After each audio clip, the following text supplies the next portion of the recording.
Good morning, Dragon Slayers. I'm rejoined by my partner, Todd Lee, who's returned from surgery. I notice you're still wearing your splint. Oh yeah. Okay. Uh, and I wanted to talk about the amount of polarization in our society and what effect it is having on folks. There are so many things about which we're conflicted these days, whether it be what's happening in the Middle East, what's happening in our political climates, what's happening in our inner cities, and what's happening in schools. And some of these things have gone south to the degree that it's beginning to be alarming. Let's start with the school system first. Recently, over the past several years, schools have been captured by the notion that our primary concern right now is to redress the differences that have occurred as a consequence of alleged heritages of racism, sexism, and whatever kind of ism you want to add. Uh, what that has done is that it has said to students that if you're not achieving, it must be because of discrimination. And as a consequence, we're attempting to do something to change the outcome without changing the process. Uh, a number of school systems have changed their curriculum, which I would say is largely woke centered. And as a consequence, school performance has actually suffered because they're not learning to read as well. They're not accomplishing as much in mathematics, and overall achievement scores have fallen. It would suggest that we need to try a new formula to help everyone achieve. That's issue one. Issue two is our cities are no longer perceived as safe. And one of the reasons may be that we have targeted police to the point that police can no longer work effectively. And I take care of a number of law enforcement officers, and I can tell you morale is really challenging, and it's getting increasingly difficult to find good quality law enforcement officers because of the tendency of society to target them. And then let's take a look at our election process. Right now, we are awaiting an election in November where we are so polarized that I have serious doubt as to whether or not we can actually believe in the result, no matter who wins. And then we're going to have to ask ourselves what comes after that. As an illustration, whatever your biases are, the facts are that half of our states do not compel voter ID prior to elections. Registrations are uncertain.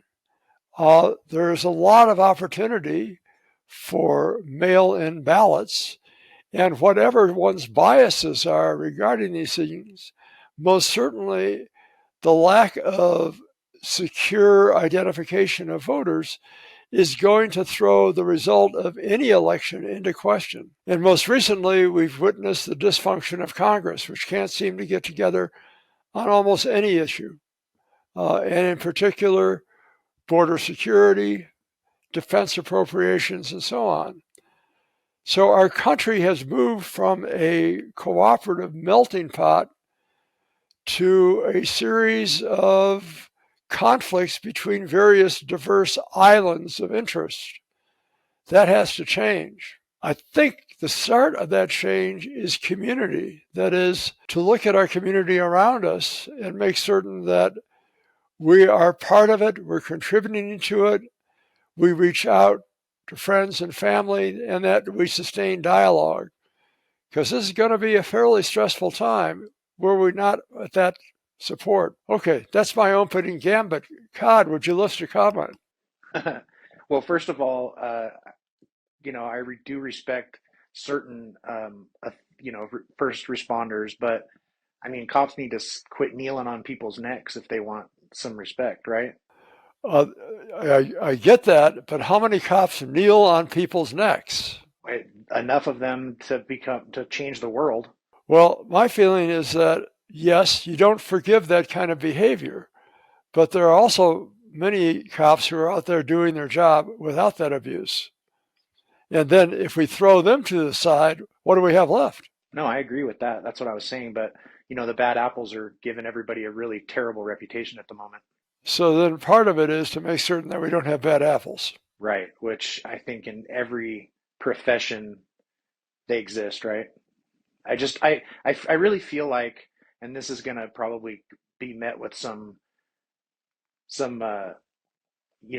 friction, but I think sometimes I feel that bullies gravitate towards that job, so that by the time they get the authority to be bullies, then they continue to do so. I don't know. I don't think that's for everyone, but I do feel like, I've had encounters and I know friends that have had encounters that are just straight bullies. I've witnessed that myself and have been victimized by that myself. Yes. Right. But like you said, it's definitely not everybody because, the fabric of society would unravel if, some of the good guys weren't there.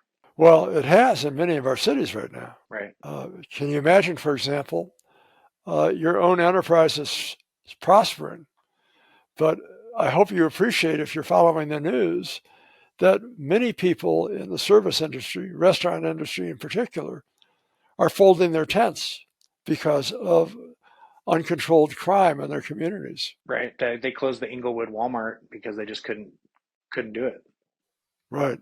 So, Well, I think some legislation changed though, where you can steal up to $900 and not get a felony, or something crazy. Something changed legislation wise. It got slid in California, and I'm pretty sure they're just getting all the businesses, especially the big box guys, are getting just they're getting ripped off big time. I'm sorry that it makes me laugh to think about someone stealing from Walmart, but that makes me laugh. okay, as long as it's not over $900. Right, exactly. But I mean, you could get a lot of stuff at Walmart for $800. Okay, all right. So, But yeah, I've heard lots of accounts of, like you said, big box stores, restaurants, everything. I mean, I'm making a very bold move with my restaurant business at the moment, so we'll see how that works out well, because the landlord doesn't usually bend the knee like that, and boy, oh boy, did they bend the knee. So, I'll just make sure people pay for their sandwiches before they leave. oh, that's certain. I would argue that my little neighborhood here is a lot worse than that area. Yeah, I mean, just the general mall area is more secure than where our existing location is. So I think it's just luck of the draw, unless you're just in a really bad area, and then you're screwed. How do you know when you're in a bad area? Man, I heard a comedian say it. If there's uh, if there's grown adults walking around during the day and they're women and they're pushing strollers and doing their jazzercise and stuff, then you're in a good neighborhood. And if it's grown men walking around in the same attire, you're in a bad neighborhood. I think that goes for nationwide. Well, that's your litmus test. It probably works pretty well. I think it might. Okay, all right. So, if you're going to improve the real estate economy, you're going to have a bunch of ladies walking around with strollers and babies. Right, exactly. And I think I mean, to be serious, I think what you said about community is pivotal. It's got to be about just, it sounds so corny, but just loving each other and moving the boulder forward. All this infighting is just not getting us anywhere. Well, yeah, I think unfortunately, right now we don't perceive ourselves as one big team. I think we need to get that team focus, and I think things will begin to move forward. But I think we also need political leaders that can champion the dialogue and champion cooperation. And Enter Michelle Obama. beg pardon? I said enter Michelle Obama. Possibly, we'll see. Okay, all right. That's my dad's worst nightmare. How is your dad? He's doing well. Okay, He's actually he's selling his commercial real estate, or selling his building, his business, retiring, and getting me to come down there and set him up like you have, with your nice PC, the nice microphone, and all that stuff. And he wants to start participating in some of our content. So yeah, He's switching gears, and it's been 50 something years that he's been doing this. So, So we're recruiting a new podcaster. yeah, Okay. very much so. Okay.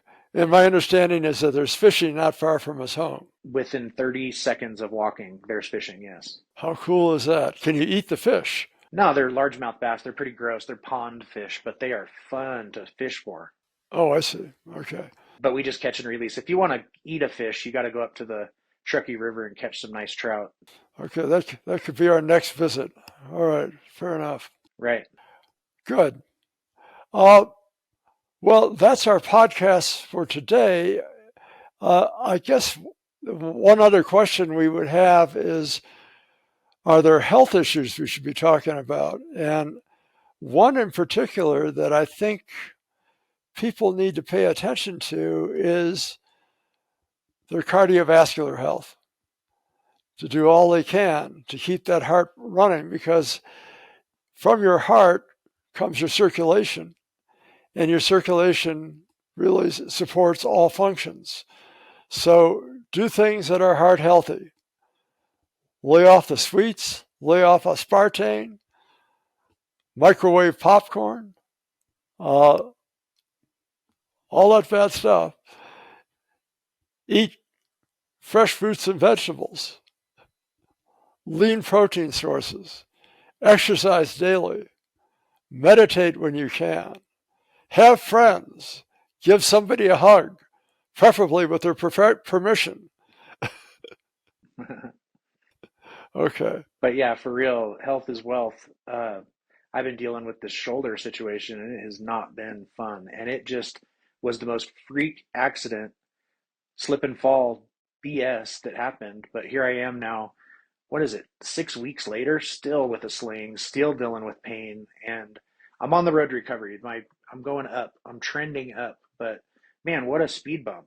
Well, you did have a successful surgery there, did you not? Absolutely, yeah. They were having trouble getting one of the anchors to seat what they used to, tie the little thing and pull the bone back together. Uh-huh. But he said that they finally went up in diameter and it actually finally hung on. So I have some very graphic photos. Good. Okay. Intense because they had to do three different procedures. They had to fix the bone and then fix the tendon and then mend where the ligament got stretched out too. So And then you lived to tell about it. I did. I lived to tell about it. It was dramatic though. It was freezing. We had a snowstorm the night before. So when they rolled me out in the freaking wheelchair, it was snowing sideways and Scott's trying to get me in the car and I'm Uh-huh. shivering and they gave me the albuterol to open my lungs up Uh-huh. and I was just amped up and I couldn't breathe because of the nerve blocker and I was freezing and shivering. It was dramatic. So, Todd, if you could, since many of our viewers don't know the background, could you explain some of the paintings behind you? Well, we got this bear that you can barely see. It's like looking up over the chair. Yep, that's my friend Ernie, who is a MC, aka a rapper, painter, and then also a DJ. And that's for his band. The Bear Face is his band is called Who Cares. Obviously that's Boba Fett and Darth Vader next to each other up there. Oh, yeah. Okay, got that. And then up there, and then we got this dragon right here. And then over on this wall we have Optimus Prime Uh-huh. Okay. from the Transformers. Just a bunch of juvenile stuff that my friends and I think is amazing, and it's all over the place in here. Okay. Reflective of your creativity. All right, brother. Until next week. Go ahead. Oh, my friend Neil, that did all the murals at the sandwich shop. These are all his canvases mostly. So yeah, I'm a heavy collector of Lopan 4000's artwork. So, if people visited the Beach Hut Deli, did they get a chance to see those murals? Yes, the murals are every inch of the walls in Beach Hut Deli, Northwest Reno, is covered with murals. So, Okay. and these guys are chomping at the bit to get a hold of the blank walls and Sparks too. So, All right, brother. I showed them pictures, and they were just like, "When do we start?"